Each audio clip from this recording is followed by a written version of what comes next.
I'm halfway through my quarterly projections when my phone vibrates across my desk. Hazel's name lights up the screen, and I smile. My little sister rarely calls on weeknights. "Hey you," I answer, wedging the phone between my ear and shoulder as I continue typing. The Madrid sunset streams through my apartment windows, painting my financial reports in shades of orange and gold. "Clover, guess what?" Hazel's voice bubbles with excitement. "I'm moving into your old condo. Mom and Dad already said yes." My fingers freeze over the keyboard. The sunset suddenly feels too bright, almost intrusive. "Hazel, that's impossible. I own that condo." The silence that follows stretches long enough that I check to make sure the call hasn't dropped. "What do you mean?" Hazel finally responds, her tone cooler. "Mom said it's still in the family. You're in Spain making good money anyway." I push back from my desk. Standing up so quickly, my chair rolls and hits the wall behind me. "No, I bought that condo from Mom and Dad 4 years ago. I have the deed. It's mine."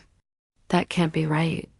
The excitement in her voice has transformed completely into irritation. "Why would you be so selfish about this?" "I need that place. It's perfect for campus." My heart pounds against my ribs as I open my laptop, fingers now flying across the keyboard. "Hazel, listen to me. I paid $185,000 for that property. I have a tenant with a lease." "Mom never mentioned a tenant," Hazel says, suspicion creeping into her voice. I pull up the warranty deed while she's still talking, the familiar document appearing on my screen. I remember signing it, the weight of the moment, the pride I felt at owning my first home. "I'm looking at the warranty deed right now, Hazel. It's in my name. Has been for 4 years. That's not what Mom told me." Her voice wavers, and I can picture her biting her lower lip the way she has since childhood. The realization washes over me like ice water. "What exactly did Mom tell you?" "That you were using it occasionally when you visit. But since you're living abroad now, I could have it." Her words come faster.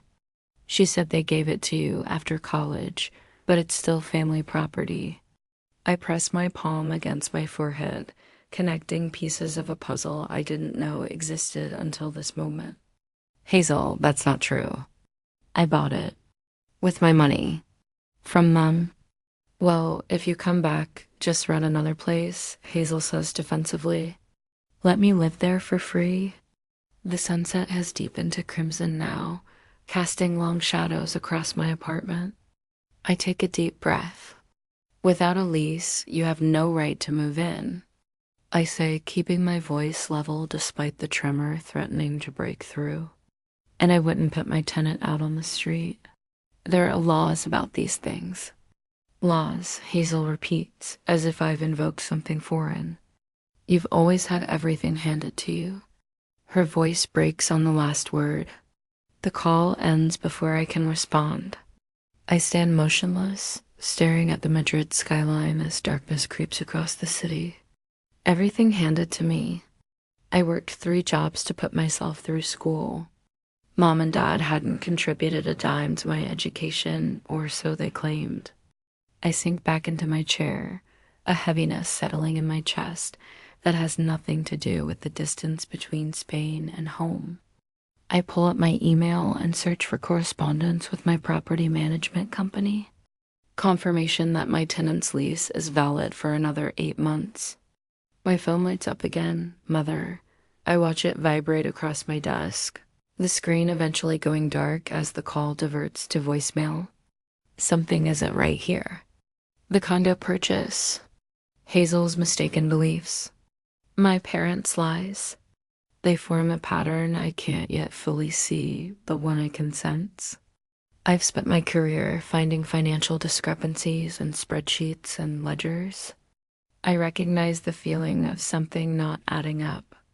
I turn back to my computer and start a new search, this time for flights back to the States. Some truths can only be uncovered in person. The next morning, The light streams through the blinds of my Madrid office, casting stripes across the quarterly projections I've been staring at for 20 minutes without absorbing a single number. My phone vibrates against the desk for the 5th time in an hour. Mother, again. I flip the device face down and rub my temples. The knot in my stomach has only tightened since last night's call with Hazel. Sleep came in short bursts, interrupted by fragments of memories citing the deed, transferring the money. My mother's beaming smile as she'd said, "We're so proud of you for this responsible decision, Clover." Was any of it real? The phone buzzes again, skittering closer to the edge. I snatch it before it falls and see 13 messages in our family thread. I scroll through them without opening, seeing only previews. Clover Maria Lopez, we need to talk about. Your sister is devastated. She was counting on. Pick up your phone. This behavior is completely. My colleague Daniela passes by, eyebrows raised at my scowl. I force a smile and turn toward the window, finally hitting the call button. Mother answers on the first ring. How dare you upset your sister like that? Her voice slices through pleasantries like a hot knife. Good morning to you too, Mom.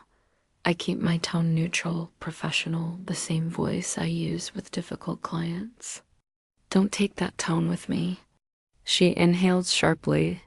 Hazel cried herself to sleep last night. She's already told her roommates she's moving out. Do you have any idea what you've done? I press my forehead against the cool glass window, watching Madrid traffic flow 30 floors below. I told her the truth. I own that condo legally with documentation. That was just a formality, Clover. Her voice softens into something more dangerous. Family property stays in the family. We never intended for you to treat it like some investment. The word investment falls from her lips like something rotten. I straighten my spine. It's not a formality when I paid $185,000 for it. Each syllable is precise, measured. Money I earned. From my account to yours. Money we put straight into your sister's education. She snaps back. Did you think about that? While you're gallivanting across Europe with your fancy job, your sister is trying to finish college. I pull up my banking app, the habit of verifying figures too ingrained to ignore.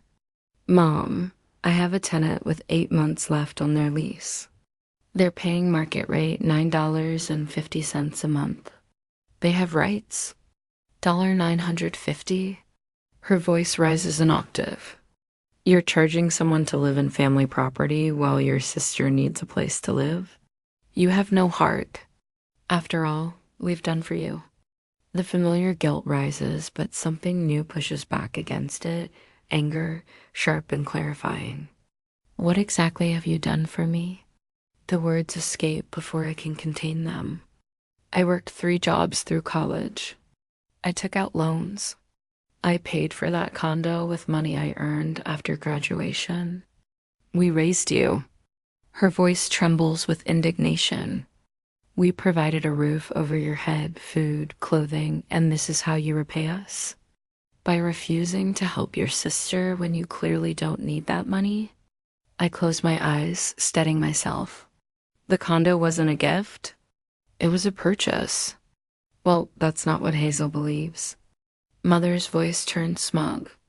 Everyone in the family knows how generous we were, giving you that property after college. The pieces clicked together. You told the entire family I didn't pay for it. I told them the truth, that we helped you get established, and now you have an obligation to do the same for your sister. My hand tightens around the phone. Mom, I can pull up the wire transfer right now. $185,000, my money to your account. Not a gift. That money went straight to Hazel's tuition. Do you think college is cheap these days? While you're building your career, we've been supporting her dreams too. Something in her tone triggers my auditor instincts. The mental spreadsheet doesn't balance. If you don't let Hazel move in, I'll have no choice but to tell everyone how selfish you've become. She continues, "Your grandparents would be so disappointed. After all the sacrifices we made for your education." What sacrifices?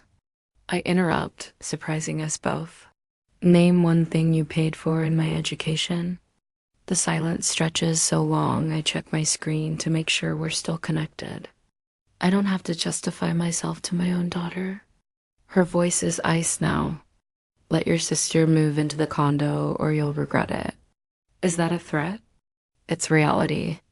Family supports family, period. I end the call before saying something truly unforgivable. The phone immediately buzzes with a text, but it's not from Mother. "Aunt Marlene, we need to talk. Privately." Relief washes through me. Aunt Marlene, Mother's sister, has always been the family truth teller.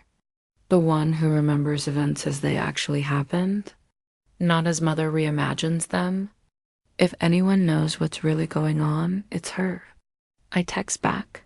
"When?" Her response comes instantly. "Tonight, 9 p.m., your time.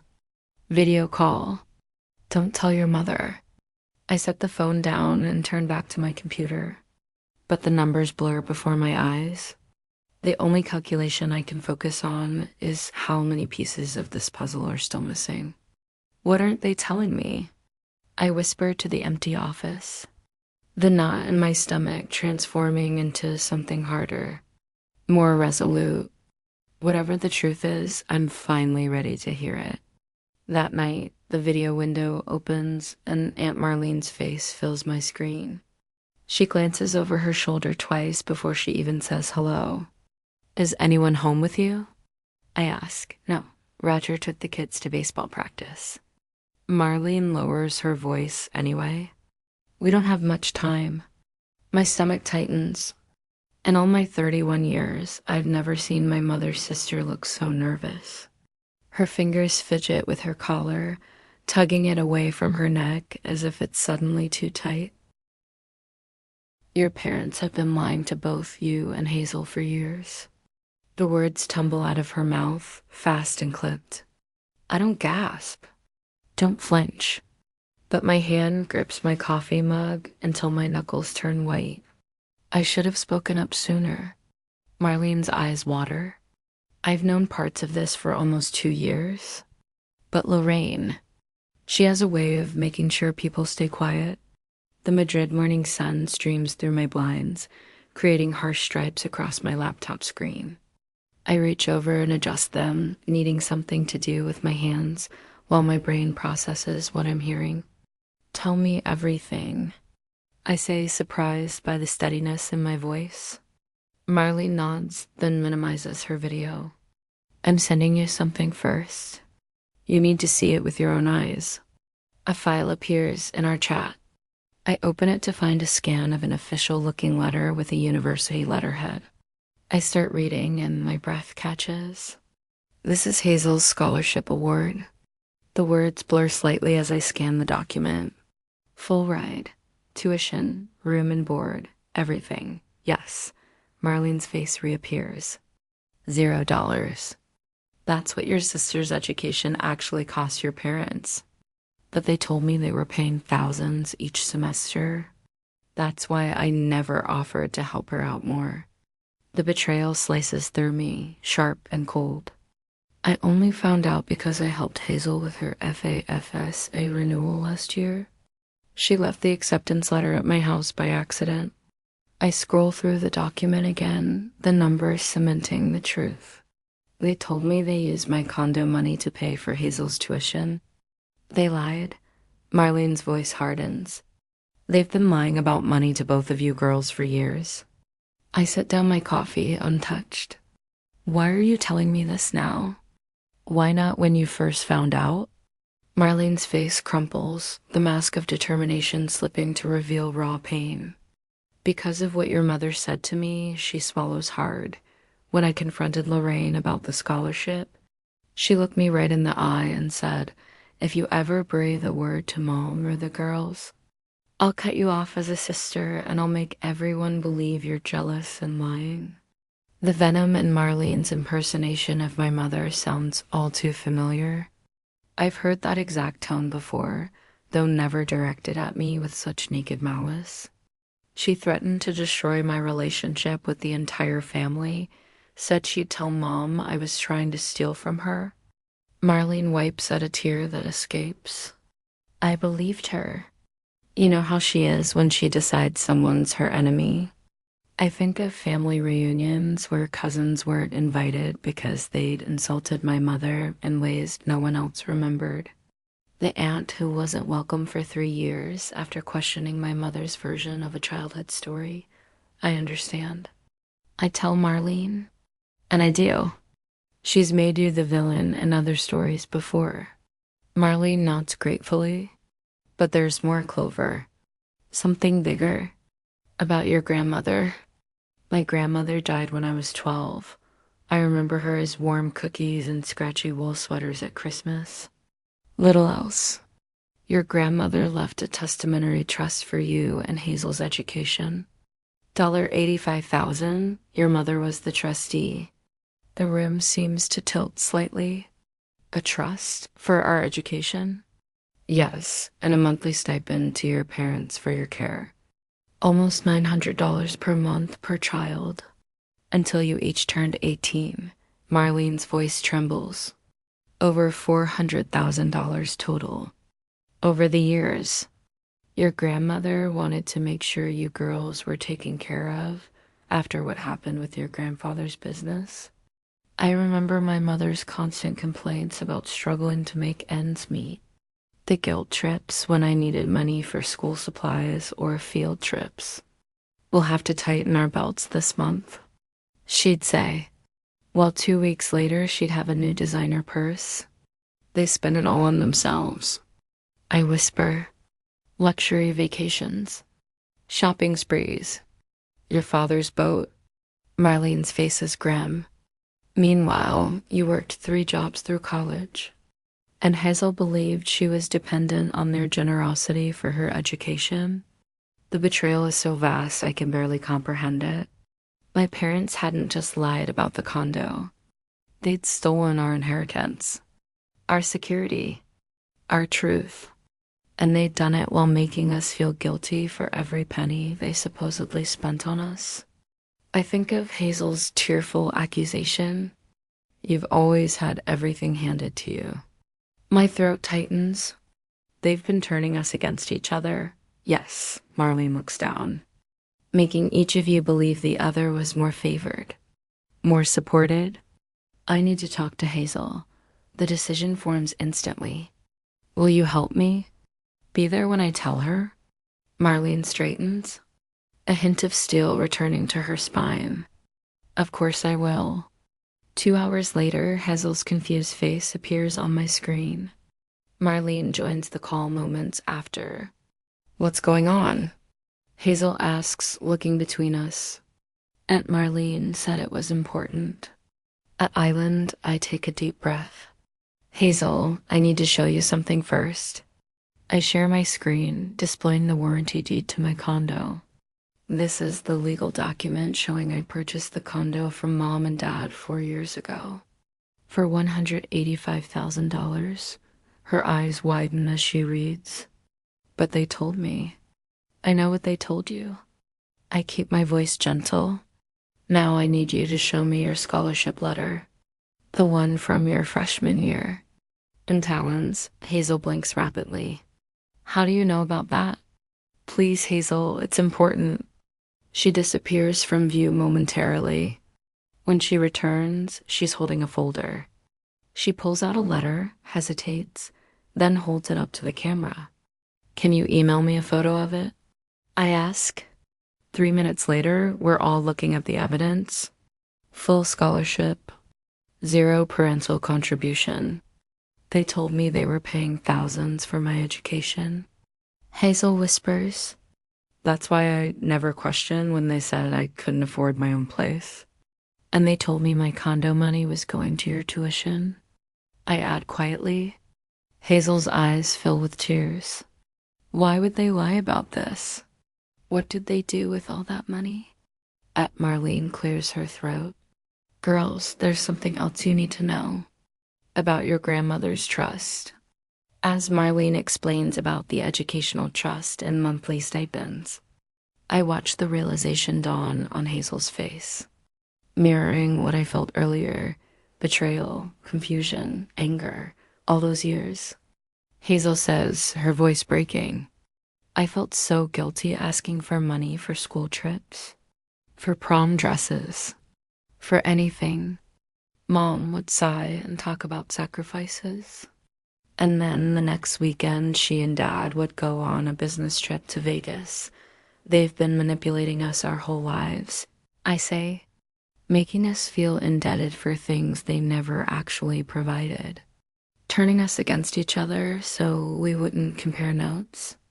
The worst part, Hazel says, wiping away tears, is that I believed them when they said you were selfish for not helping with my tuition, that you didn't care about family. And I believed them when they said you resented my success and were jealous that I could afford to buy the condo. I feel a tear slip down my own cheek. We've been fighting phantoms created by our own parents. Marlene watches us silently, her own eyes glistening. "I'm so sorry I didn't tell you both sooner." Hazel and I look at each other across the digital divide. For the first time in years, I see my sister clearly, not through the distorted lens our parents created. "What do we do now?" Hazel asks. I straighten in my chair, a plan already forming. First, we stop letting them pit us against each other. Second, we gather every piece of evidence we can find. And then, Hazel's voice is small but determined. Then we confront them. Together, I hold her gaze through the screen. No more secrets. No more lies. Hazel nods, her jaw set in a way that reminds me startlingly of my own reflection. Together, she agrees. In the background, I hear Marlene exhale with relief. The truth has torn away a lifetime of illusions. But as I look at my sister and my aunt, I see something I haven't felt in years with my family: trust. 3 days later, after collecting more documents, my laptop screen glows in the darkened Madrid apartment as Hazel's face appears. Her eyes are puffy from crying, but there's a new determination in them that I recognize, the same Lopez stubbornness our grandmother always pointed out. "I can't believe they've been lying to both of us for years," Hazel says, tucking her hair behind her ear. "They told me you refused to help with my tuition, said you were too busy with your fancy European life to care. My stomach twists, and they told me you were jealous of my success, that you resented me for leaving." Hazel's laugh holds no humor. Divide and conquer. Classic. We fall silent, digesting the extent of our parents' manipulation. The revelation feels like standing in quicksand. The more we uncover, the deeper we sink. "I found something else," Hazel whispers, glancing over her shoulder as if our parents might materialize in her dorm room. "They've been taking trips to Sabio every winter, not business conferences like they claimed." "Wait," I say, sitting up straighter. "I gave them $5,000 last year for Dad's supposed medical bills." Hazel's face hardens. There were no medical bills. My phone buzzes with an incoming call. It's Aunt Marlene, I tell Hazel, adding her to our video chat. Aunt Marlene appears, her silver-streaked hair pulled back, reading glasses perched on her nose. "Girls, I've got more. Your grandmother's trust statements." She holds papers to the camera, too small to read clearly. "Can you scan those?" I ask, already creating a shared folder. "Already did." "Check your emails." I open the attachment, Hazel doing the same on her end. The bank statements show regular withdrawals, $1,200 monthly for educational expenses. I nest, but I had a full scholarship, Hazel protests, and I paid for my own education, I add. Aunt Marlene nods grimly. "Exactly." "That money was supposed to be for you both. Your grandmother left explicit instructions." We spend the next hour organizing everything: bank statements, property documents, vacation photos extracted from Mom's Facebook profile. Each piece forms part of an undeniable pattern. We need to confront them, I say finally, rubbing my eyes. In person. Hazel nods. When? I pull up a flight search engine. How about next Thursday? That's 5 days from now, Hazel says. I'll be ready. I promise, booking the earliest available flight. Aunt Marlene removes her glasses, suddenly looking older. They won't admit anything easily. You know how your mother is. She twists everything. They've manipulated us long enough, I say, my voice steadier than I feel. After our call ends, I begin packing methodically. Each item I fold reminds me of some subtle undermining from my parents. The blue blouse Mom said made me look trying too hard. The watch Dad implied was wasteful when I mentioned its price. I call my property management company, confirming the tenant's lease is secure. No one enters without proper authorization, the manager assures me. That night, lying awake, I realize this trip home might be my last.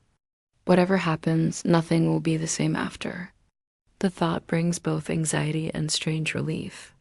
My flight lands Thursday afternoon. Hazel waits at the arrivals gate, looking both younger and older than when I left. We embrace, holding tight enough to hurt. Hey, big sis, she says, voice muffled against my shoulder. The drive to our childhood home passes in reflective silence. Fall leaves scatter across the familiar streets, golden and transient. I rehearse what to say, anticipating denials and deflections. Hazel parks in the driveway of the colonial-style house where we grew up. The place looks smaller somehow, less imposing than my memories. Mom's carefully tended mums line the walkway in a tumble orange and rust. We sit a moment, engine off, listening to it tick as it cools. I found Mom's diary, Hazel says suddenly. She wrote about using your condo money for a kitchen renovation and cruise. The final piece clicks into place.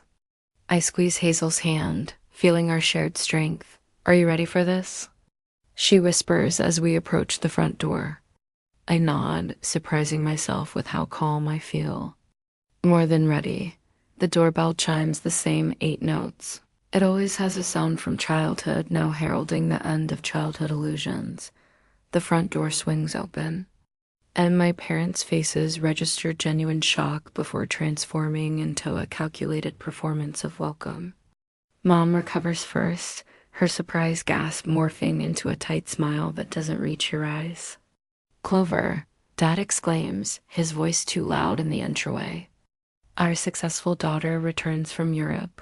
What a wonderful surprise. Mom steps forward, arms outstretched, but I step back, keeping distance between us. Her eyes flick toward Hazel, who stands beside me, clutching a manila folder. Let's not discuss that condo business now. Mom says, her voice honey-sweet, but her eyes sharp. I've made your favorite pot roast. We can talk after dinner. We're talking now, I say, my voice steadier than I expected. The 36-hour journey from Madrid has left me exhausted, but the anger coursing through provides unexpected clarity. Hazel moves toward the dining room. We've prepared some things to show you. Dad's smile falters. Can't this wait? Your mother's gone to a lot of trouble, Dot, so have we, I interrupt. Following Hazel, the dining room table gleams with the same polished oak surface I remember from childhood family meetings. How many times had I sat here, accepting their version of reality, believing their stories about financial struggle while they took luxury cruises with money meant for us? Hazel places the folder on the table and opens it with trembling fingers. She extracts 3 documents and arranges them in a neat row. What is this? Mom asks, her voice hardening as she recognizes the papers. Evidence, Hazel answers simply. Dad sinks into his chair, the color draining from his face as he stares at the warranty deed I've placed squarely before him. Where did you get these? Mom demands, lunging forward to gather the papers. Her manicured nails scrabble against the tabletop as I firmly place my palm on the documents.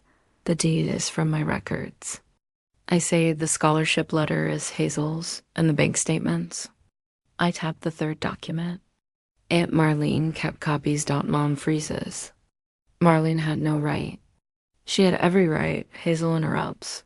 Someone needed to tell us the truth. Dot finds his voice. This is all just a misunderstanding, Dot, is it? I slide the scholarship letter toward him. Hazel received a full ride. You told her tuition was costing thousands, Dot. You told me the condo money went to her education. You told me Clover refused to help with my education costs, Hazel adds. Hazel adds, you lied to both of us. Mom's denial strategy crumbles visibly. Her shoulders straighten and her jaw sets in a familiar expression I've seen whenever she's cornered. Fine, she snaps. So what if we did? We raised you, that's enough. The money from Mom was our reward. The room goes silent. I stare at her, waiting for some sign of remorse or shame. Dad nods. It was ours to spend however we wanted. It was a trust, I counter. My voice quiet but razor-edged. Grandmother left it specifically for our education, Dot, and we educated you, didn't we? Mom throws back. You both got diplomas. What we did with the money is our business. Hazel's breath catches beside me. I feel her body tense. You stole from your own children, I say, standing up slowly, $85,000 from grandmother's trust. And you tried to steal my condo too. And you tried to turn us against each other, Hazel adds, rising to stand beside me. Her voice wavers but doesn't break. You almost succeeded. Mom's face hardens into something I barely recognize. We did what was best for this family. No, I correct her. You did what was best for yourselves. Dad won't meet our eyes, staring instead at his hands folded on the table. The same hands that signed those bank withdrawals. The same hands that patted our heads while he promised we were his priority. If you walk out that door, Mom says, her voice cold, don't expect to be welcomed back. The threat hangs in the air, intended to bring us to heel as it has so many times before. I look at Hazel, expecting fear in her eyes, but find only resolve. We never really were. Hazel responds softly. Welcome, I mean. Not unless we were useful to you. I gather the documents, returning them to the folder. We'll be pursuing legal options regarding grandmother's trust. I suggest you prepare accordingly. Mom laughs, the sound brittle. Good luck proving anything after all this time. Aunt Marlene kept everything. I counter. Bank statements, emails, even the trustee documents you made her sign as witness. Dad's head snaps up. She wouldn't dare. She already has. Hazel says, Dot, she has nothing left to lose with you two. We move toward the door together. Our steps synchronized. Dot, no one follows us. No one calls us back. No tearful pleas or last-minute confessions. Outside, the afternoon sun feels too bright for the heaviness in my chest. Hazel takes my hand as we walk to my rental car. They didn't even try to apologize. She whispers, they don't think they did anything wrong. I reply, unlocking the doors. That's the scariest part. We climb in, and I start the engine. The house where we grew up shrinks in the rearview mirror, becoming smaller with each second, just like the hold it has on us now. Where to? I ask. Hazel wipes a single tear from her cheek. Forward. Anywhere that's forward. I nod and drive away from the past, my sister beside me, our shared truth between us like a shield. The Madrid sunset paints my apartment in amber hues as I position my laptop on kitchen counter. Hazel's face appears on screen, her smile wider than I've seen it in years. You're not going to believe this, she says, turning her laptop to show off her new studio apartment. I found the perfect spot 3 blocks from campus. I lean closer to the screen, look at you with the grown-up furniture. The contrast with our video call 6 months ago feels like comparing different lifetimes. Yard sale special, Hazel laughs, patting the secondhand couch. But it's mine. Well, mine and the bank's for the security deposit you helped with. The $300 transfer went through for this month. I ask, opening my banking app, right on schedule. Hazel's voice softens. I still can't believe you're doing this. Family helps family, real family. I sip my coffee, watching her arrange textbooks on a small shelf. How many hours at the coffee shop this week? 28. Manager says I make the best cappuccinos on campus. She mimics frothing milk with exaggerated focus. Between that and your help, I'm actually building savings. The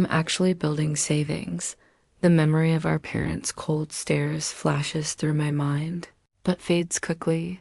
Aunt Marlene joining our Sunday call. She promised. Says she's bringing big news. I smile, thinking of how our aunt stepped forward when it mattered most. Remember when we thought family meant suffering through manipulation? Weekly budget check first. Hazel holds up her notebook, adorably serious with her financial tracking. Our ritual, now the antithesis of the secrets that poisoned our childhood. You're becoming more financially savvy than me, I say, feeling a pride no accomplishment in Madrid has matched. Hazel snorts. Not even close, but I haven't eaten ramen 3 nights straight this week, so progress. My phone buzzes. Mother, again. 5th attempt this month. Hazel notices my expression change. Them. I nod, silencing the phone without looking. Still trying. Last week, Dad sent a card. I returned it unopened. Hazel straightens her shoulders, a gesture that reminds me of myself. My therapist says that's healthy boundaries, not cruelty. Mine says the same thing, I admit. The support group helping? Turns out lots of people discover their parents weren't who they claimed to be. She tucks her hair behind her ear, a familiar nervous habit. But not everyone gets a sister like you out of it. My calendar notification pops up. 2 weeks until my flight. You sure your floor is comfortable enough for my old bones? I've got an actual air mattress now. Pure luxury. She grins. We'll eat better than last time. The memory of our first reunion dinner floods back. Sitting cross-legged on her empty apartment floor, slurping instant noodles from mugs because she hadn't unpacked dishes. I don't know, I tease. Those floor noodles were pretty special. You cried into yours, so did you? We laugh. The kind of deep laughter that heals something with each echo. Remember what you said that night? I ask. Hazel nods, suddenly serious. For the first time, I actually feel like we're a real family. I glance at the framed photo I keep next to my computer. Hazel and me on that first night. Teary-eyed but smiling. Noodle cups raised in a toast. It's the only family photo I display now. They took a lot from us, I say quietly, but they accidentally gave us something too. What's that? The truth that set us free. I touch the edge of the frame. And this unbreakable bond between sisters. Hazel wipes her eyes, not hiding her emotions anymore, worth every penny they stole. The Madrid sun sets completely as we continue planning our future, one built on trust instead of lies, support instead of manipulation, and a different kind of wealth entirely.